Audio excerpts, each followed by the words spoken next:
Somewhere in a drawer, probably pushed behind old batteries and instruction manuals, there is a small graveyard of forgotten cables. One is wide and chunky, made for a printer no one uses anymore. Another is tiny, from an old phone that disappeared years ago. There is a flat one that only works when it is turned the right way. And there may be a charging brick that still looks perfectly useful, sitting there like it has a purpose, even though it does not seem to fit anything in the house anymore. For a long time, charging a device felt like solving a small, annoying puzzle. The cable had to match the brand, the plug had to face the correct direction, the charger had to send enough power. A phone, a camera, a tablet, a laptop, and a pair of headphones could all demand their own little piece of plastic and metal, each one close to useful, but not quite the right one. Then a small oval port started taking over. USB-C looks almost too simple, a smooth, rounded rectangle small enough to fit inside a phone, strong enough to charge a laptop, and reversible so it works no matter which way it is plugged in. But behind that quiet little shape is a long story of messy desks, irritated users, competing connectors, and a world slowly being pushed toward one shared standard. Before USB-C arrived, USB itself had already changed the way people used computers. Personal computers once came with a jungle of ports. Keyboards, mice, printers, cameras, speakers, and storage devices often needed different connectors. Behind a desk, cables twisted together like black vines. Each plug had its own shape, its own job, and sometimes even its own driver disk tucked inside a paper sleeve or plastic case.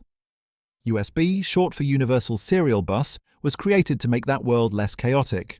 Instead of every device needing its own special doorway into a computer, USB offered a more common path. One kind of port could connect many kinds of things: a mouse, a keyboard, a flash drive, a camera.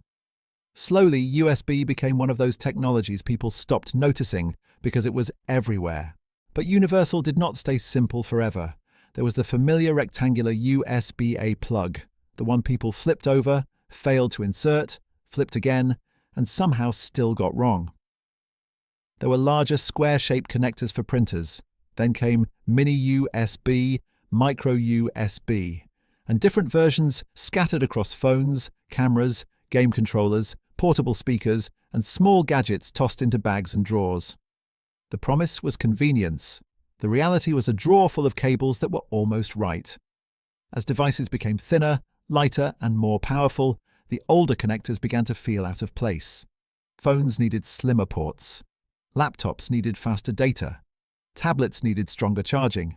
Monitors, docks, hard drives, cameras, headphones, and power banks all wanted more from the same tiny opening. USB-C arrived as a response to that pressure. Its shape was not the only breakthrough, but it was the one people noticed first.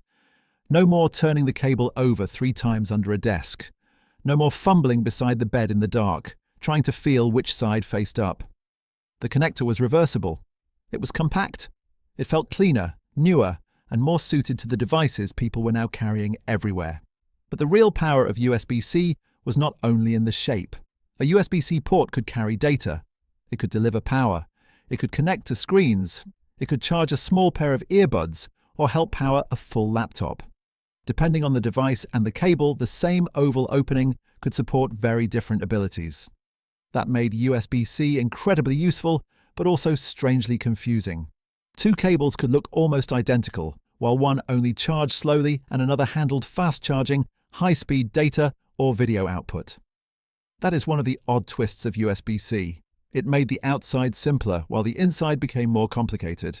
Even with that confusion, the direction was becoming obvious. People wanted fewer cables. Manufacturers began adding USB-C to phones, tablets, laptops, headphones, speakers, game consoles, cameras, and accessories. Desks began to change. One cable could move from a laptop to a phone, from a power bank to a tablet, from a wall charger to a pair of headphones. The old pile of mismatched cords started to look less like normal life and more like a problem waiting to be cleaned up. Then governments got involved. The European Union pushed for a common charging solution, arguing that people were tired of incompatible chargers and that unused chargers were creating unnecessary electronic waste. The result was a major shift. Many portable electronic devices sold in the EU would need to use USB-C for wired charging. Phones, tablets, cameras, headphones, handheld game consoles, speakers, keyboards, mice, and other small devices were pulled toward the same port. Laptops were given more time, but they were brought into the same direction as well. That is why people say everyone was forced to use USB-C. It was not because USB-C was perfect. It was because the old world of separate chargers had become too wasteful, too confusing, and too inconvenient. A common port meant fewer duplicate chargers, easier borrowing, simpler travel, and less guessing when a device was almost dead and someone asked, "Do you have a charger?" The modern USB-C port is not just a small hole in a phone or laptop. It is a compromise between engineering, convenience, business, regulation, and years of ordinary frustration. It exists because people wanted one cable that could do more. It spread because devices became thinner, faster, and more power-hungry. And it became unavoidable because the world finally grew tired of treating every gadget like it needed its own private key. That small oval port is the result of decades of cable chaos, a tiny shape designed to end the drawer full of forgotten chargers.